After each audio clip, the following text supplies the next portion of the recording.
Marlina Usman atau sapaan Kak Ana Mualim yang merupakan istri Muzakir Manaf, calon gubernur Aceh nomor urut 2, berkunjung ke rumah produksi UMKM bordir dan anyaman tikar di Desa Senebuk Pidi, Kecamatan Perela, Aceh Timur. Setiba di Ratna Souvenir milik Ratna Dewi ini, Kak Ana langsung terpikat dengan tenun bermotif Aceh yang sudah dijadikan bahan pakaian.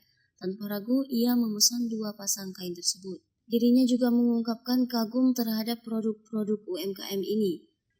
Selain itu, Kak Ana juga berkesempatan melihat langsung para pekerja yang tengah sibuk menjahit, membordir, dan menganyam tikar.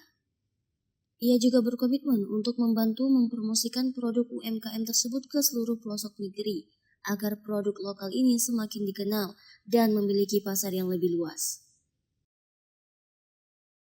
Saya suka produk usaha UMKM ini, apalagi motif Aceh.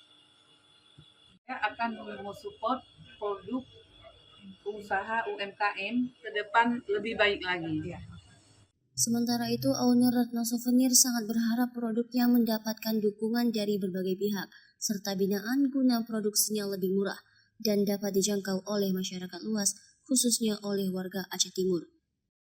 Harapan saya ke depan produk dari KJ Ratna sendiri itu kalau bisa semua pemerintah daerah Aceh Timur khususnya itu memakai produk bordir dari kita, karena kita menghadirkan itu produknya itu atas nama Aceh Timur, bukan atas nama pribadi.